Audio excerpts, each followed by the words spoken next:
From Wana Brands, welcome to Enhance Your Life. I'm your host, Jonathan Small, and each week I talk to people from all sorts of professions and backgrounds about how cannabis has enhanced their lives and how this healing plant can enrich your life too. Hey everybody, welcome to the Enhance Your Life podcast. My name is Jonathan Small. It is so great to have you with us today.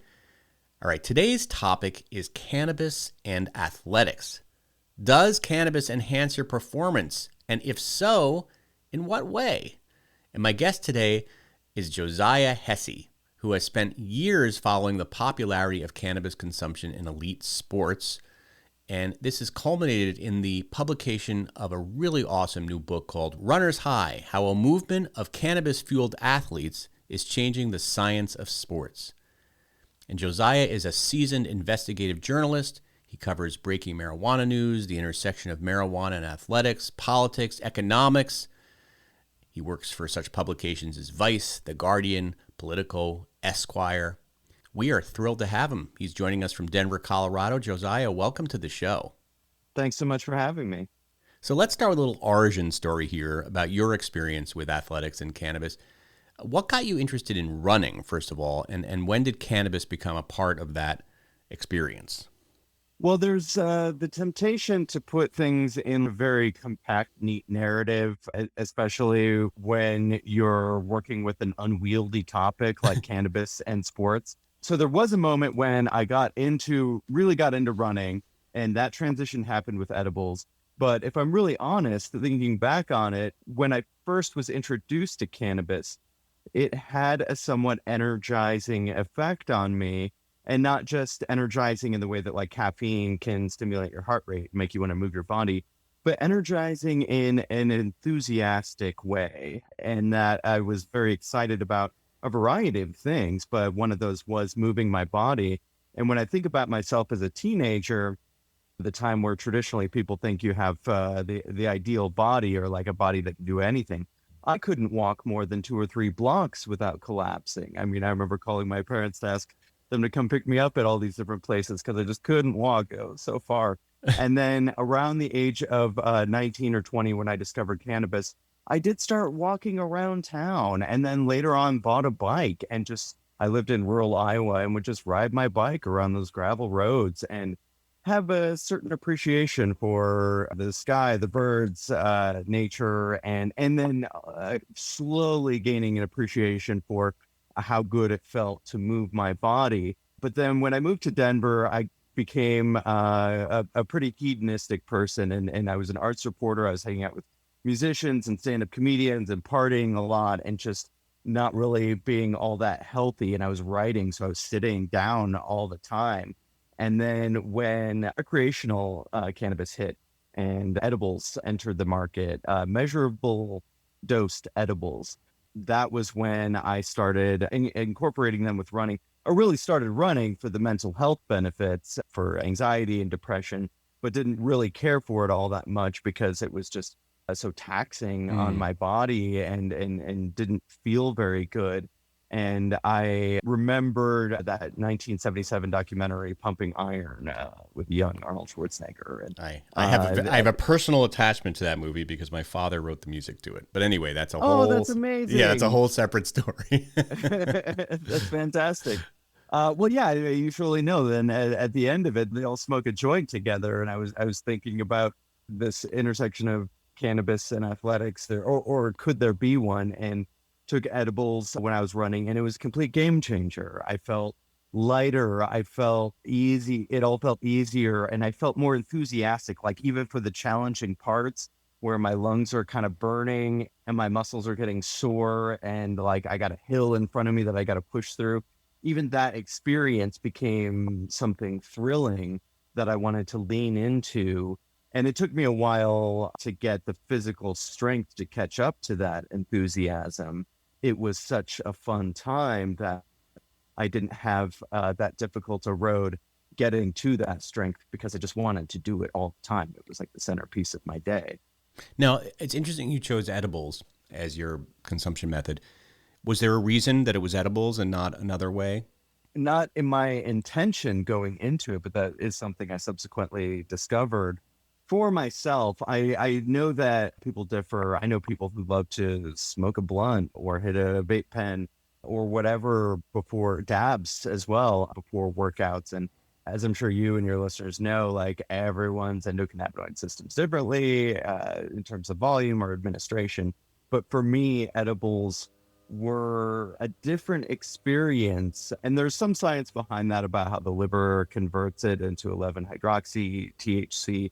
I don't think we fully understand exactly the implications of that on the experience, but that it's in the same family. I would consider it like a cousin to smoking flower, and that the effects are very similar, but notable differences. And for me, those differences are a body high, a sort of sensation of lightness in the body, which if you're trying to run up a mountain, can be quite a beneficial thing.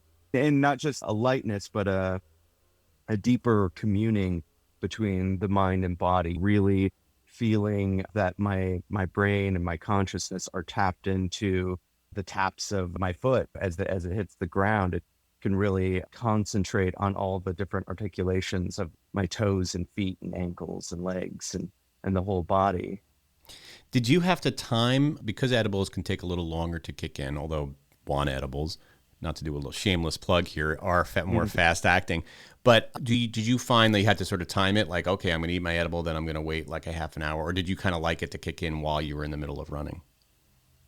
Personally, I like to kick it in. I like it to kick in while I'm running. And I've heard this from other runners as well, that it's nothing prescriptive, like you have to do it this way. And I avoid that at all costs for the book. I give people some tips on what works for me or what works for other people, but I have a strong reluctance to tell anybody how to do anything. But for me, I like the delayed effects of edibles because I've had a lot of circumstances in the past where I've taken the edibles like an hour beforehand and they fully kicked in when I'm just grabbing my running shoes, haven't done a warm up or haven't left the house or anything. And at that point, if it hits you hard, if you took a considerable dose in that moment, you might not want to go out. You might just be like, yeah, it's hot out. Like, let's watch a movie. Let's stay in the AC or whatever. But if I'm out there and I've got a slightly elevated heart rate and I'm moving, and then there's that magical moment of the sun shines a little brighter. Yep. The green on the trees is a little brighter. Everything takes on a certain shine, and you feel that body high. It's a nice little. It's like running into a friend. Yeah. In the middle of nowhere, where you're like, oh wow, this feeling, I love this. This is great. Especially at the end when you don't really, you're like, oh, a few more miles, and then whoa, okay, that's nice. Mm-hmm. Yeah, definitely.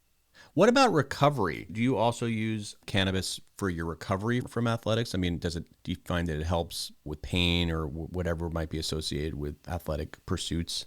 Absolutely. And the first half of this year, I was training for a 50K and was doing, I don't know, 40, 50 miles a week and was in some real discomfort at the end of those long runs.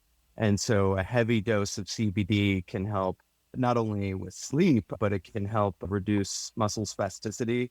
So your body calms down and gets into that recovery mode better. And a heavy indica edible will just knock me out. And when you're training that hard, you need a solid at least 8 hours of sleep for your body to do all the things it needs to do to repair all the damage you've done to your muscles.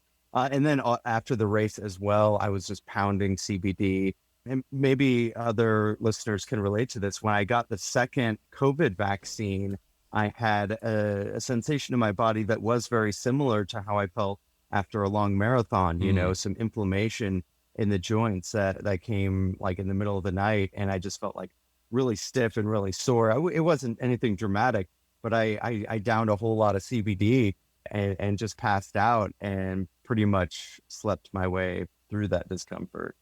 You talk a little bit about what's happening to your body when you're taking CBD and how that helps with recovery. Talk about what you learned about the science of cannabis and athletic performance. What's happening to your body? What is cannabis enabling to happen? Well, setting aside how loaded the term performance enhancing drug can I be, know. and we could get it. We can Yeah, get we're going to into get that. into that. I'm getting into that Yeah. because your book is very timely in that way. But Right, right. There's this whole system that we have in our body, even setting cannabis aside, that we've called the runner's high in the last, I don't know, 40 years or so. That term has popped up everywhere. People have always attributed it to endorphins, but most science is showing that it's not endorphins, which are an endogenous opioid. It literally means endogenous morphine, endorphins. We also have an endogenous form of cannabis called endocannabinoids. So yeah, we've got like natural opioids and we've got natural cannabinoids. And there's this one called anandamide. It comes from the Sanskrit word for bliss. And this is something that multiple studies have shown is released in the body after around, say, 30 minutes of cardio, working at around 70% of your maximum heart rate. I won't get into all the science of how you find out what your max heart rate is, but people can look that up. So it's like a little window that people get into. And most runners will talk about this, especially ones that don't consume cannabis. They'll say like, yeah, I didn't feel so good when I started running, but after a certain point, I was in a good mood. I hurt less. This is an evolutionary gift. It's part of our evolutionary reward system, the same as we have for having sex, for sleeping, for food, particularly salt, fat, sugar, the things that excite our dopamine centers to encourage us to engage in behaviors that further our species. Running was one of those things. The book Born to Run gets into how we developed a certain physiology for long distance running, because while we're not the fastest species on the planet, we are the best endurance runners. Oh, that's interesting. And we developed this ability so we could just hunt down or wear down gazelles in the African savannah.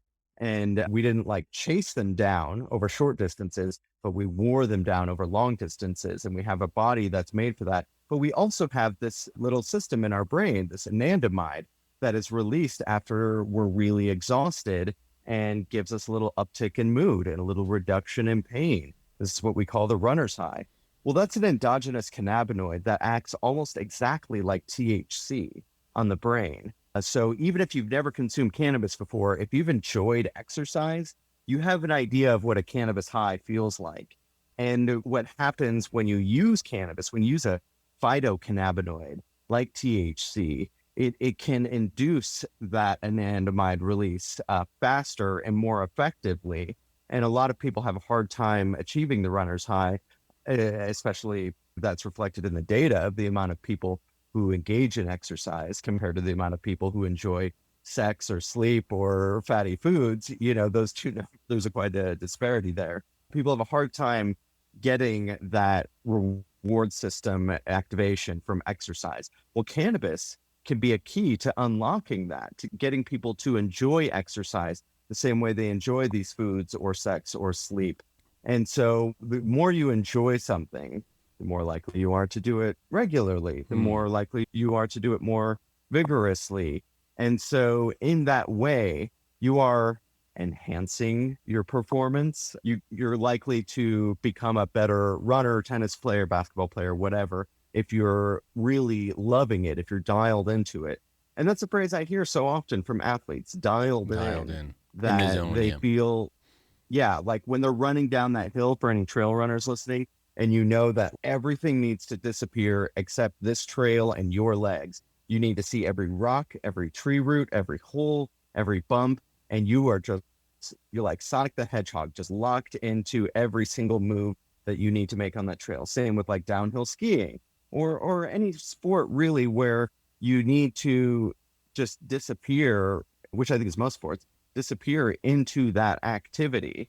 And that's something that across the board athletes who use cannabis in their training talk about, is everything else disappears and I am locked into this activity. Yeah, you hear this from musicians as well, jazz musicians, particularly when you're soloing. There is a sort of shutting out the outside world.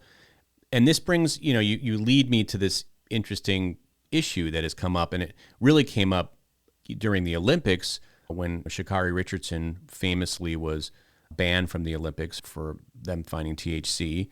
in her blood. And it was a controversial decision and raised a lot of questions about is this word performance enhancing. Is cannabis in performance enhancing? Would it give somebody like a Sha'Carri Richardson an unfair advantage? And it's complicated by what you're saying, because in a way it does give you an advantage, but it shouldn't be banned because it's like an advantage that you might get from, I don't know, drinking a strong cup of coffee. I don't know. It's not, that's not a good analogy. But talk to me about what you think about that issue. Do you think it should be banned as a performance enhancing drug in elite sports? Well, I think caffeine is an appropriate analogy to make. Hey, that was a good analogy I just made.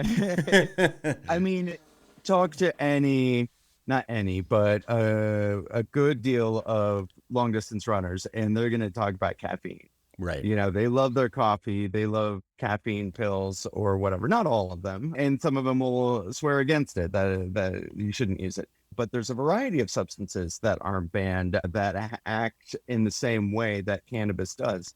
Anti-inflammatories like ibuprofen, aspirin, Tylenol aren't banned. Antidepressants like SSRIs aren't banned in competition. Sleep aids, and I'm talking about like found in your system. Like you took Ambien last night, you can't compete today. That's not going to be the case. But somebody takes a heavy indica edible to fall asleep the night before, and that's going to show up in their urinalysis and get them banned. And with the World Anti-Doping Agency, they have 3 different criteria for why they list a substance as banned. One is that it's a performance enhancement, and so it'll give you unfair advantage over the competition. The other is that it's detrimental to your health.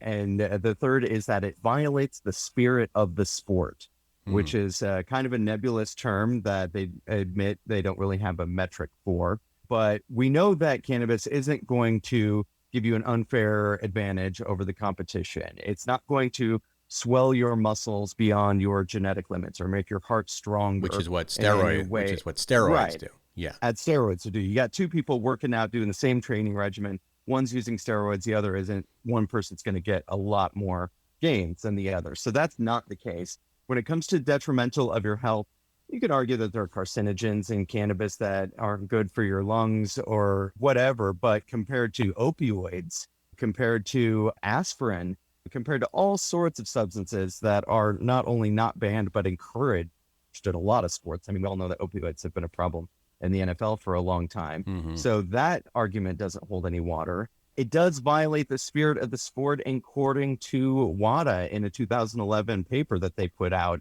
And it mostly came down to it's a bad influence on children. Sports stars are apparently idols for children, role models, which I think is crazy anyway, because a lot of these sports just aren't healthy. Right. I don't think you should be running 500 miles through the Rocky Mountains, as a lot of people do. I think it's great that they do, but I don't think it's anything you should something to aspire to. Yeah. Right. Any more than like Keith Richards or Pete Doherty should be considered a role model for children. Right. These are people who live on the razor's edge of life, and it's amazing that they do, but let's just watch them and not idolize them. Anyway, though, cannabis is considered a bad influence on children. I think because of all of these hangovers we have from the war on drugs, we have these cultural stereotypes about who uses cannabis, why they're using it, what effect it has on them. And it's because of those hangovers from the Nancy Reagan era, I think, that WADA is leaning toward cannabis being a violation of the spirit of sports. And that said, they did announce, I don't think my book caused it, but it was the day after my book came out, WADA announced that they are reforming their policies on cannabis in competition. They haven't specified what that looks like, but it is happening. And we've seen changes across the board. The MLB, I don't think is Major League Baseball, I don't think is going to do any kind of testing for cannabis. And the amount that you can have in your system and the consequences of being caught within your system have all shifted in every single sport. CBD is no longer problematic. So we're seeing some dramatic changes. I mean, it's happening so fast compared to when I first started writing this book. to where it is now. The book almost seems outdated on a couple of fronts, and it only came out Well, like 3 maybe weeks ago. your book did have an influence. I mean, I hate to, put two and two together, but Hey, I'll take it. you'll take it. No, but I think Yeah, again, I said it's great timing, and it really, I think, crystallized an issue that is a hot button issue now and should be, because there is, like you said, there's a sort of somewhat dated stigma especially across professional sports about cannabis, which seems to be dissipating as we go. It's almost like, I was thinking, it's almost like the gay marriage issue. Like it would almost seem unthinkable, right? The gay marriage. And then all of a sudden it became the law of the land that it was legal. And I feel like cannabis might be on a similar trajectory. It just seems to have a lot of momentum right now, especially in professional sports. Yeah.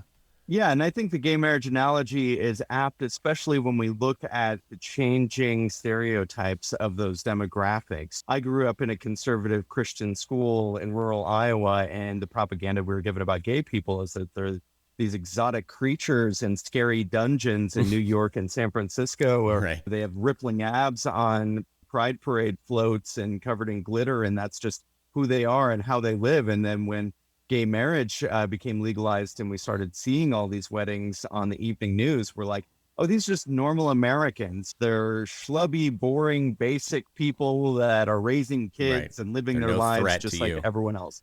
There's nothing like exotic or exceptional about them. And it's the same thing with cannabis users. The stereotypes we've had about the stoners, those stereotypes, you can't find examples of them, just like you can find the gay man with rippling abs on the Pride Parade float, but it's not even close to encapsulating the variety of people who use cannabis, especially people of certain esteem in society, lawyers, doctors, soccer moms, pilots, across the board. It really, we're getting to a point where it doesn't say anything about you and who you are and what your identity is, that you're a cannabis user, any more than a coffee drinker, an ice cream eater, someone who drinks beer. Like, we can't put an ice cream eater in a category. Yeah. There's no social demographic. And if they're in a for category, that. I want to be in that category because I like those people.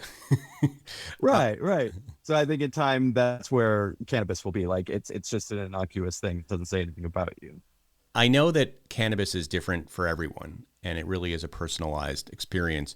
But what advice would you give for someone who wants to experiment with cannabis? Say you're a runner or a yoga practitioner. What advice would you give if you're just getting started with cannabis in those endeavors?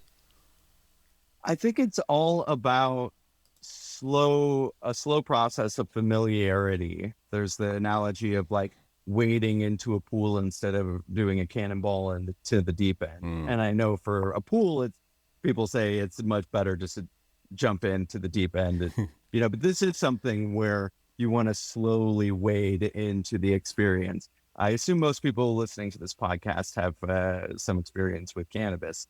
It's always a good idea to start low, go slow. Right. Take a The moderate mantra of this dose show. Yes. in a space where you feel comfortable and safe and don't have any responsibilities. And you can apply something similar to exercise. If you haven't done it in a long time or at all, start with something really mild. I think walking is the best form of exercise, especially if you live somewhere near a park, or if you really like your neighborhood, if there are like fun shops, if you can make like running errands on foot, not literally running, but just walking to a store and getting stuff, and that kind of physical activity. Or if you want to do some stretching, some light yoga, some beginners aerobics, there's all sorts of videos online. And with trails, I love trail running. I think it's the ultimate high, especially with cannabis, but also it's taken me a long time to get accustomed to trails. I'm a city boy, or when I grew up in Iowa, I was on farms where everything's on a grid, Yeah. and you're not going to get lost because it's all at like a 90-degree angle, all the intersections. You go up at trails and they're all over the place. The signs are confusing and you could get lost very easily. And if you didn't bring enough water or calories with you, you can be in trouble. And I'm speaking from experience here, because when I first started doing it, I get so excited, loving the trail and loving being high so much, I go sprinting 7 or 10 miles And be down lost. a trail. Yeah. And then be like, where am I? Where are my friends? No. I didn't bring enough water. Yeah, like, that's a little and scary. it's hot. Yeah. It's a little scary. So I temper your dose, especially according to the familiarity of your environment.